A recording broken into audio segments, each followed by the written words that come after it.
a lo largo del programa. Entonces, sí podemos seguir emitiendo credenciales, sí, pero sí es importante que le aclaren al connacional que esté solicitando este servicio con ustedes que pues no le va a servir para este proceso de votación inmediato, ¿no? Enrique, sigamos porque vamos en la 2. Muy bien.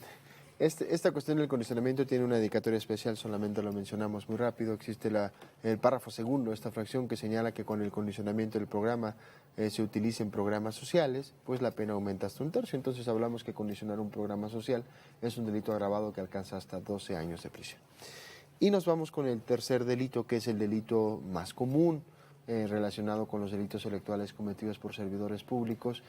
Y es el más común porque es el más sencillo de cometer. Podríamos decir que es el delito al que más acceso pudiera tener cualquier persona que preste el servicio público. Y se trata básicamente de destinar, utilizar o permitir la utilización de fondos, bienes o servicios públicos con fines político-electorales. ¿Okay? Entonces, muy importante, porque a veces nos parece fácil, ay, pues por una copia no pasa nada.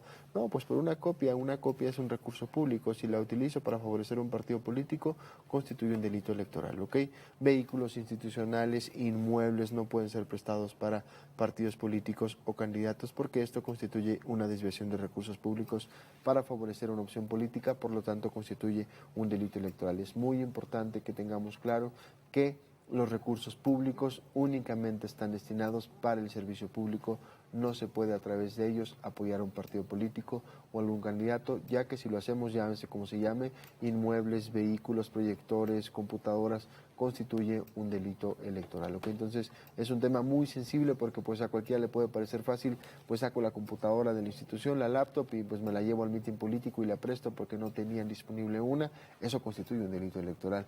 O ocupo el vehículo institucional para llevar gente a los mítines políticos, eso constituye un delito electoral, ¿ok? O presto los inmuebles de la dependencia para apoyar a un candidato, eso constituye como tal un delito electoral que debemos evitar. Y aquí entra un punto fundamental que es importante tocar. ¿Qué pasa cuando un ciudadano llega al consulado, a la embajada, con una playera de un partido político, con una cachucha del candidato, con un pin del partido político? ¿Lo atendemos o no lo atendemos? ¿Estaremos destinando recursos públicos por solo permitirle el acceso? Es muy importante decirlo, no le podemos negar el servicio. Es un ciudadano, tiene derecho a vestirse como él determine, es parte de su libertad. Lo único que le debemos impedir es que dentro de las instalaciones de la embajada o del consulado pues realice proselitismo, entendiendo proselitismo como una acción directa tendiente a ganar adeptos, es decir, te regalo un folleto, te invito a votar verbalmente, realizo cualquier acción que de manera directa invite a las personas a votar por un partido político. Pero si únicamente trae una playera de un partido político, no le podemos negar el acceso, debemos prestarle el servicio como a cualquier ciudadano. Y aquí a mí me gustaría que supieran que en esta de destinar o utilizar fondos va desde una fotocopia hasta cosas, evidentemente, bueno, ya recursos directos. Y hacíamos el comentario, y lo decías tú hace un momento, la computadora, yo hacía el ejemplo de un cañón. Resulta que llega nuestro amigo, que fue amigo desde la primaria y nos quiere mucho, pero ahora está apoyando al partido del circulito, y entonces llega y dice, y no traigo cañón y tenemos que hacer la presentación de mi candidato aquí en X lugar. Y entonces, pero ya yo sé que está de cónsul mi amigo fulanito, ahorita le voy a llamar. Le llama y le dice, oye, fíjate que ¿qué crees que...? Pues estoy aquí, ¿y qué crees que el cañón? Entonces, ¿no tendrás uno que me prestes? Y entonces, sí, claro, no te preocupes, ahorita te mando a uno de mis colaboradores, le lleva el cañón a donde va a ser la presentación, ponen el cañón, todo el mundo creemos que la gente no se da cuenta de muchas cosas, y de pronto alguien se da cuenta que tiene el código de barras, no estoy hablando ni del logo gigante, el código de barras de la Secretaría. Y entonces discretamente le toma una foto y la manda a la FEPADE. Enrique, ¿es o no delito electoral? Por supuesto que es un delito electoral. Entonces es muy importante tener un estricto control de los recursos institucionales, sobre todo en este tiempo. Si alguien quiere sacar algún recurso institucional de las dependencias, debe firmar una responsiva señalando cuál es el objeto, qué va a hacer, cuándo lo regresa y cuál es la comisión en ese sentido. Porque en el ejemplo que tú pones, Gaby, si de repente llega esta persona y presta el proyector a un partido político, si el administrativo tiene control y tiene una responsiva en donde ese servidor público dijo, tuvo que haber mentido porque no le van a autorizar una comisión para apoyar un partido político, Claro. si dijo que iba a ir a hacer cualquier otra cuestión institucional, él es el único responsable.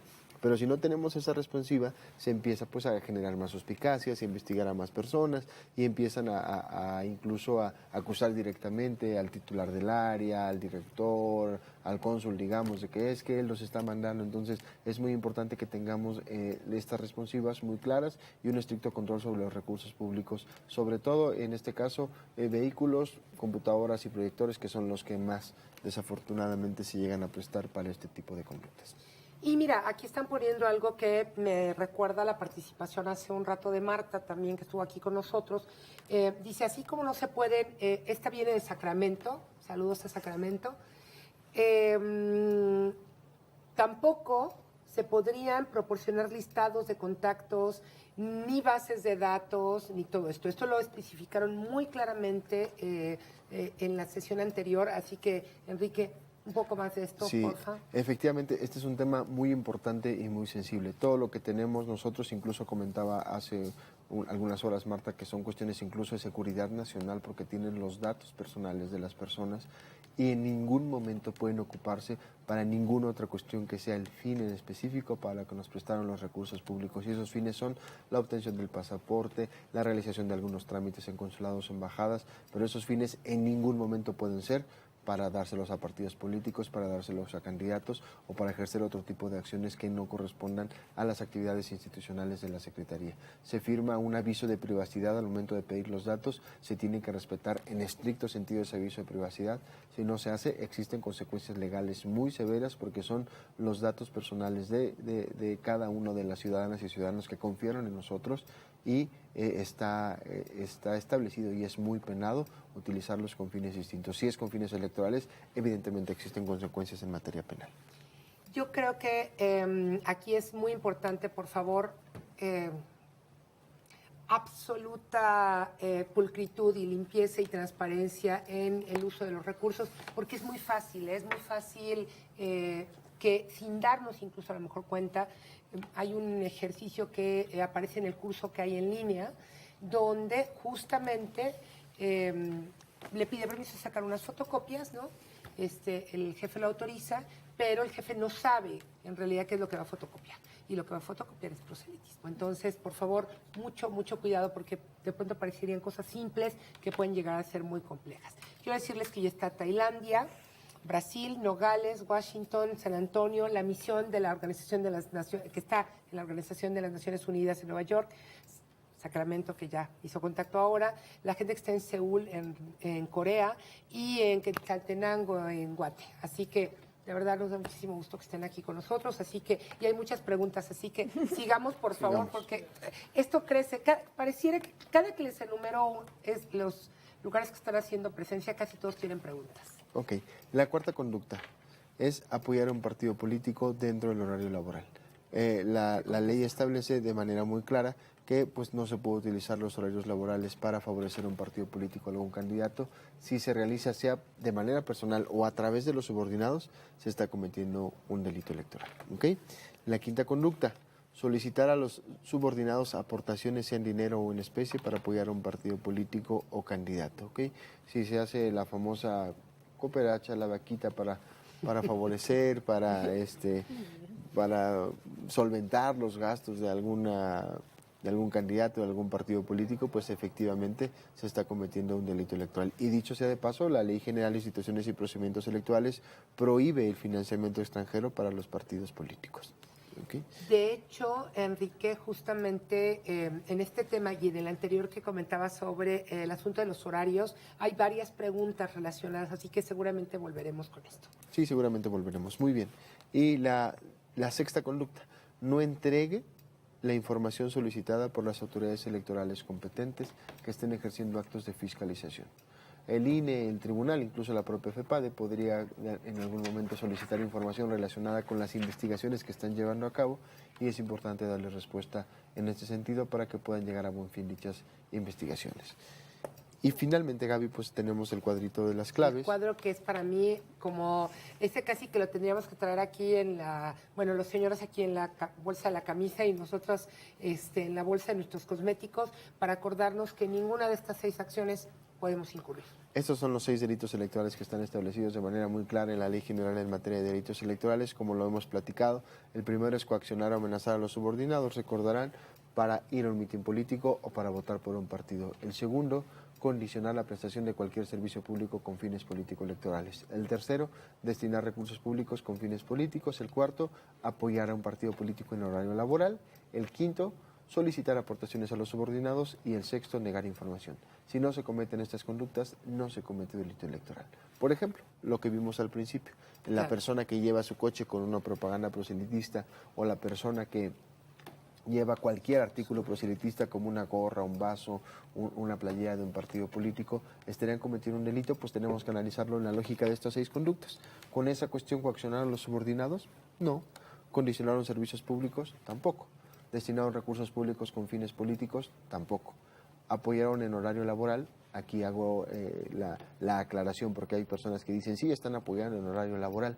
No. Aquí la cuestión es no, porque debe haber una acción directa tendiente a hacer proselitismo, es decir, te regalo un folleto, te invito a votar verbalmente, algo directo. Si únicamente traigo la estampita en mi coche, que lo dejé estacionado ahí en la dependencia, pues no estoy como tal haciendo un acto proselitista de manera directa, no se considera este delito. No se solicitó aportaciones a los subordinados y no se negó información. Estos ejemplos no constituyen delito electoral, pero es muy importante decirlo. Son actos ilegales, son actos sancionables, son actos que se pueden, que se deben evitar y que ahorita veremos cuál es la naturaleza de su ilegalidad. Solamente estoy diciendo, no son delitos porque no cumplen con el principio de tipicidad, pero sí son actos que se pueden sancionar, ya sea por la vía electoral o por la vía administrativa, que es justamente lo que vamos a ver a continuación. Y que justamente todos los que enumeraste tenían que ver con responsabilidades de carácter penal. Entonces, ahora iríamos a lo electoral y a lo administrativo. Es correcto. Veríamos de forma muy rápida la responsabilidad electoral, que pusimos 2 ejemplos, que son como los ejemplos más comunes, que es la difusión de propaganda gubernamental y la entrega de apoyos en eventos masivos. Y es muy sencillo. La difusión de propaganda gubernamental tiene una regla general. Está en el artículo 41 de la Constitución, que básicamente señala lo siguiente: a partir de que inicien campañas electorales y hasta la conclusión de la jornada electoral, se deberá suspender la difusión de propaganda gubernamental en los medios de comunicación social. Del 30 de marzo al 1 de julio, suspendemos difusión de propaganda gubernamental en los medios de comunicación social. Esto no significa dejar de trabajar. Esto no significa dejar incluso de tener convocatorias en los medios de comunicación social. Únicamente lo que debemos dejar de hacer es difundir logros, metas cumplidas o metas por cumplir. Porque si, por ejemplo, tengo un evento mañana a las 7 de la tarde y no convoco a través de las redes sociales, no va a ir nadie, o no convoco a través de algún medio, no va a ir nadie, pero esta convocatoria debe ser 100% objetiva, 100% institucional, no decir ahora, con estas acciones hemos beneficiado a 25,000 connacionales, no, simplemente se convoca una reunión de trabajo, una reunión informativa, tal fecha a tal hora. Con eso, y el tema que se va a tratar, con eso es suficiente y no estamos violando la difusión de propaganda gubernamental. Si alguien quiere saber más del tema, el INE emite un acuerdo anualmente sobre esto, sobre qué sí y qué no puede aparecer en radio, en televisión, en prensa escrita, y es el acuerdo INE-CG 172/2018, que fue publicado en el Diario Oficial de la Federación y que tiene fecha 23 de marzo del 2018. En ese acuerdo viene que sí y que no puede seguir estando en los medios de comunicación social. En ese acuerdo se establece, por ejemplo, cosas tan importantes como la obligación de seguir cumpliendo con transparencia y acceso a la información. Dice el INE, no tiene nada que ver una cosa con la otra. No puedes contestar como dependencia que estás en veda electoral y que debes de suspender la difusión de propaganda cuando te piden algo a través de acceso a la información, porque eso no es correcto, porque no es un medio de comunicación social, es un derecho constitucional que se establece y que debe ser respetado. Entonces, cuestiones como estas son importantes que las tengamos en cuenta. Igual dice el acuerdo del INE, que los invito a conocerlo, Las páginas de Internet deben seguir estando en Internet para ofrecer trámites y servicios, y lo único que se suspende es la difusión de los logros o las metas. Pero los trámites y servicios de manera objetiva e institucional deben seguir apareciendo en Internet porque es un servicio público que prestamos y no podemos pararlo o detenerlo únicamente porque estamos en proceso electoral. Y yo creo que con esto cubrimos justamente la pregunta que hacen desde la Embajada de México en Guatemala, donde está el señor embajador, porque, y son 2 o 3 que vienen juntas, que prácticamente caen aquí. Una dice, durante el periodo de veda electoral existen restricciones para que los funcionarios puedan dar entrevistas a medios de comunicación mexicanos o locales. Aquí es un punto muy importante. ¿Qué pasa con las entrevistas? La ley es clara. Del 30 de marzo al 1 de julio suspendemos difusión de propaganda gubernamental en medios de comunicación social. Únicamente hay 4 excepciones: autoridades electorales, educativas, de salud y protección civil en caso de emergencia. Si la información que vamos a dar es indispensable en materia de salud, en materia de protección civil, podríamos tener una justificación para darla. Pero si no, la sugerencia es evitarlo, sobre todo en este tiempo. La cuestión es que hay criterios del tribunal que señalan, no están prohibidas las entrevistas, pero no difundas logros, ni metas cumplidas, ni metas por cumplir. Y muchas veces el servidor público señala, pues entonces, ¿qué digo? ¿No? Si no puedo decir logros ni metas, entonces mejor, ¿qué digo? Entonces lo evitamos en este tiempo, a menos de que sea una cuestión de protección civil muy importante, muy urgente, y que seamos completamente objetivos al momento de dar la información. No decir vamos a beneficiar a tantas personas, sino dar la comunicación directa, objetiva e institucional como debe ser, y no tendremos problema por ello. Y en esa lógica se contesta también la pregunta de qué restricciones existen sobre publicación de actividades de la embajada en redes sociales. Lo ha dicho Enrique muy acertadamente, son los servicios que pueden proporcionarse en la embajada o el consulado exclusivamente. Así que bueno, son 90 días en realidad los que teníamos que estar en este periodo. Así que esperemos después de esos 90 días, Enrique. Ya no tenemos esta restricción, pero es muy importante decirlo. También en las notas que pueden seguir saliendo, porque dijimos que eran notas informativas, hay algunos, algunos criterios, algunas sugerencias que podríamos realizar para que no se viole este tipo de propaganda personalizada, como por ejemplo, en este tiempo y sobre todo en este tiempo, evitar nombres propios de servidores públicos, ¿no? Si voy a tener una nota informativa, en lugar de decir el cónsul o el embajador, decir su nombre, el consulado de México en tal estado, y con eso estoy cumpliendo. No estoy dando la información, pero no estoy haciendo propaganda personalizada. Dice el tribunal, se considera propaganda violatoria a la normatividad cuando las actividades institucionales se atribuyen más a las cualidades de un servidor público que a las propias actividades institucionales. Por ejemplo, en lugar de poner gracias al esfuerzo, desempeño, trayectoria y gran preparación del embajador, esto ahorita no lo debemos poner porque se puede prestar a propaganda personalizada, sino ahorita en cumplimiento de las obligaciones institucionales el consulado realizó esto y no tenemos absolutamente ningún problema. Incluso el tribunal, que es la tercera sugerencia, ha hablado de las propias fotografías. En este tiempo, evitar fotografías en primer plano de los servidores públicos. En lugar de que salga la imagen del servidor público en mención, de cara, pues lo podemos tomar de espaldas y el público en general sale como primer plano. Cuestiones como estos detalles que tenemos que cuidar, sobre todo en este tiempo, que es la cuestión de propaganda personalizada, que está en el artículo 134 de la Constitución, que debemos evitar para que existan señalamientos en contra del sector.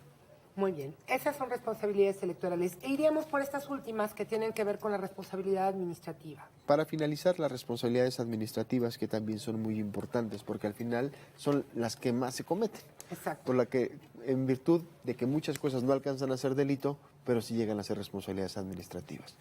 Y la responsabilidad administrativa, como lo mencionaba en un principio, tiene como causa ir en contra de la Ley General de Responsabilidades Administrativas. Recordemos que hace poco surgió un nuevo Sistema Nacional Anticorrupción. Y ese nuevo sistema nos cambió muchas cosas, entre ellas las responsabilidades administrativas ya no son solo responsabilidades, ya se dividen en 2, en graves y en no graves. Las graves son sancionadas por el Tribunal Federal de Justicia Administrativa, las no graves son sancionadas por la Secretaría de la Función Pública. Pero vayamos a algo muy básico. De los 5 principios que teníamos que rigen el servicio público, que es justo lo que están viendo en pantalla, legalidad, honradez, lealtad, imparcialidad y eficiencia, pasamos a 15 principios que hoy en día rigen el servicio público. Y hablamos de que se suman disciplina, objetividad, profesionalismo, integridad, rendición de cuentas, eficacia, equidad, transparencia, economía y competencia por mérito. Por ejemplo, Gaby, la persona que platicamos hace un momento que lleva su coche a la embajada con su calcomanía del partido político, o la persona que se presenta a la embajada con su cachucha del partido, como servidor público, evidentemente, con su playera del partido, pues eso evidentemente no lo podemos permitir. ¿Por qué? Porque eso constituye una infracción administrativa. Quizá no alcanza a ser un delito, pero claro que es una infracción administrativa. Y la lógica es muy sencilla.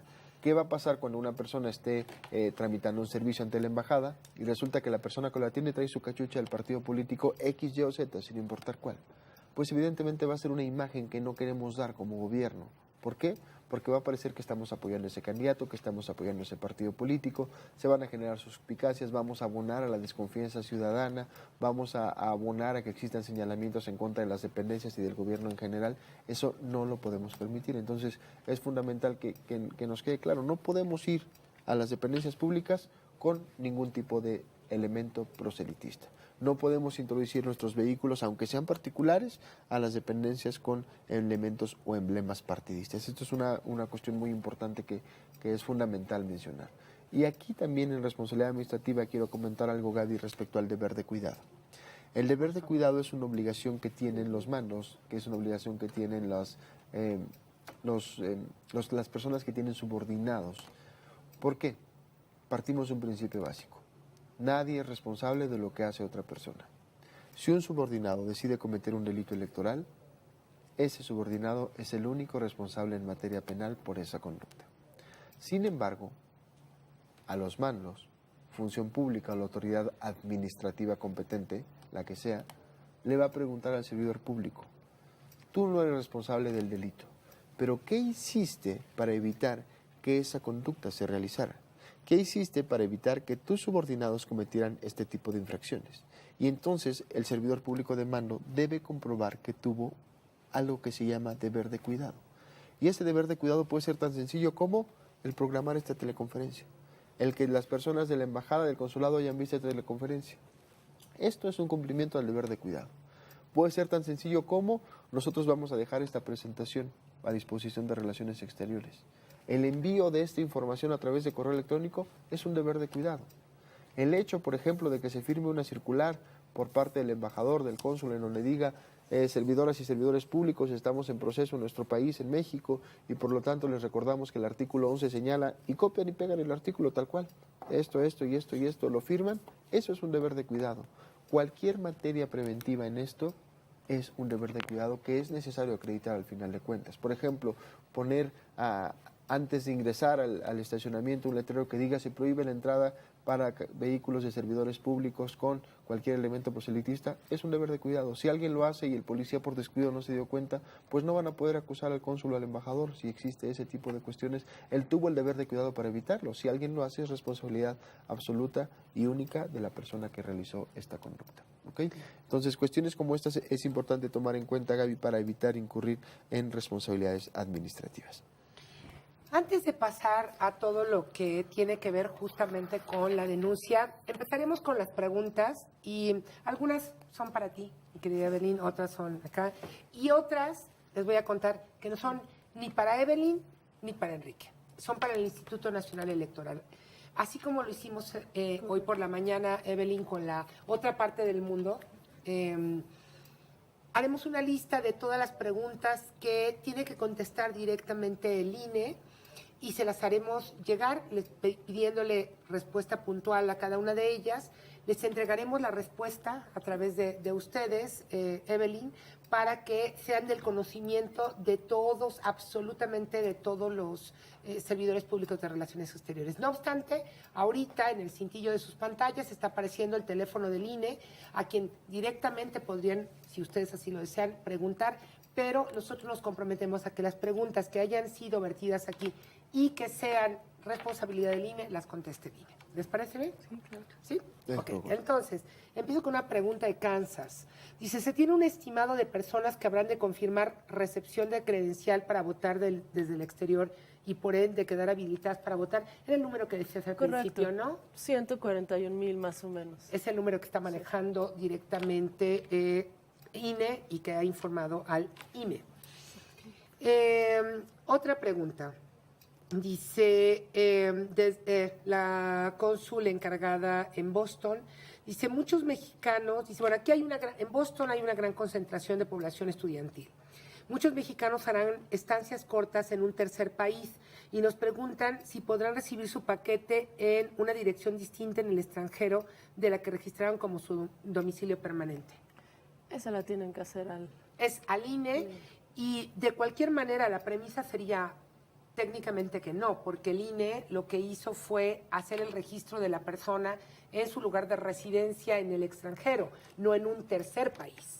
¿No? Así que de inicio prácticamente yo te diría... Y aquí es muy importante, Gaby, que existe, toda esta información existe en línea y que podrían consultarlo. El INE tiene una sección dedicada que es muy clara, que se llama votoextranjero.mx. Ahí pueden acudir ustedes para consultar dudas y si no les queda ya clara la cuestión que tienen duda, pues pueden llamar al Instituto Nacional Electoral o orientar a los ciudadanos que les pregunten hacia esas páginas, porque en esa misma página viene el acuerdo en donde trata estos temas justamente que estamos platicando. Sí, esa sería la invitación. Nuestros funcionarios no tienen por qué ser especialistas en temas electorales. Cada caso luego tiene especificaciones muy chiquitas Sí, que cambian. ¿no? Entonces, la sugerencia es que inviten a los ciudadanos a que hablen directamente al número del INE. Desde Estados Unidos incluso hay un número gratuito. Y como menciona Enrique, la página es muy fácil de navegar. Cualquier ciudadano puede entrar y revisar toda la información. Te piden, mi querida, desde Toronto, si podemos, supongo que son las infografías del INE, por supuesto, y con mucho gusto también nosotros les pasamos la presentación. Dice si es posible que les manden las infografías anunciadas en la conferencia para el público en general, y que nos autoricen incluirlos en los boletines, periódicos del consulado para cumplir con las labores de difusión en el marco de este convenio Relaciones Exteriores INE sin afectar la veda electoral. Sí, por supuesto. Entonces, esto es desde Toronto, así que, bueno. También de San Diego les piden las infografías, así que estás teniendo, tú que eres la de difusión, debes de estar bien contenta, además. Sí, que me escriban a mi correo directamente para que les pueda contestar, es Evera. Evera, y como todos somos de la misma familia, sre.gov.mx, Correctamente. ¿verdad? Muy bien. En el consulado en Seattle dice, ¿qué opciones hay para las comunidades que hablan alguna lengua y no hablan español o inglés? Esto seguramente tiene que ver con el proceso de votación. En un momento dijo, recuerdo Evelyn, hablaba del acompañamiento que se ha hecho a la gente en el voto. Esto me parece importante que, quede como claro, pero también es importante que acerquemos a esta gente, si es que la vamos a apoyar, a que establezca comunicación con el INE. No hay boletas técnicamente en otras lenguas que vayan a llegar a este nuevo lugar de residencia donde está nuestro compatriota. Entonces, yo sugeriría que sí establecieran comunicación con el INE y de verdad, de todas maneras, nosotros haremos llegar estas preguntas. Y era algo que discutíamos hace rato y me gustaría que Enrique completara sobre hasta qué punto puede el funcionario de la representación acompañar el proceso de voto de una persona Así que llega es. con las boletas y pregunta, ¿y cómo le hago para votar? ¿Y aquí a quién le voy a poner? Este es un punto fundamental porque justamente embajadas y consulados pues tienen como esencia natural apoyar a los connacionales en otros países. Entonces, la cuestión aquí, la sugerencia es acompañarlos de manera objetiva, de manera imparcial, evidentemente nunca sugerirlas por quien voten, únicamente hacer el acompañamiento de la lectura del instructivo, el tratar de explicarlo. Como bien decía la maestra Evelyn, es innecesario que se vuelvan expertos en materia electoral. Si algo a ustedes tampoco les queda claro, inmediatamente remitan al Instituto Nacional Electoral, que es la autoridad, en este caso, competente y obligada para atender este tipo de cuestiones. Nosotros únicamente, digamos, en un acompañamiento básico, leer el instructivo junto con ellos, y la sugerencia es incluso decirles, una vez que entendiste que leímos juntos el instructivo, ve y vota a tu domicilio, porque el voto es libre y el voto es secreto, porque en algún momento podría prestarse a que, bueno, vota por mí o ayúdame a votar en eso, pues tratar de evitar esas cuestiones. Únicamente es algo de acompañamiento, únicamente es algo de orientación, que en cualquier situación en donde ustedes tampoco entiendan completamente, porque como señala la maestra Evelyn, hay muchas aristas, parece muy sencillo, no llega, voto, etcétera. Oye, pero si cambié de domicilio, y cambié de domicilio y cambió mi hermana de domicilio, pero yo sí estoy aquí y yo sé por quién quería votar, puedo votar por ella. Entonces, justamente en estas cuestiones, pues hablar al Instituto Nacional Electoral, y la respuesta aquí sería evidentemente no, porque el voto es personal, ¿no? Pero aristas como esto nos podemos encontrar millones, entonces ustedes no tienen por qué prepararse para tener esos millones de aristas, simplemente conforme al instructivo básico se le puede orientar al ciudadano, y la cuestión es, esta es la orientación que yo te puedo prestar, todas las demás dudas directamente al Instituto Nacional Electoral, y la sugerencia es que se vote dentro de los domicilios de cada ciudadano, para evitar al rato de que es que la persona que me atendió en el consulado me dijo que votara por tal, o me sugirió que tachara este cuadrito, etcétera. Entonces, la sugerencia es básicamente eso, un acompañamiento básico, sencillo, hasta donde más podamos, y después de ahí remitir al Instituto Nacional Electoral.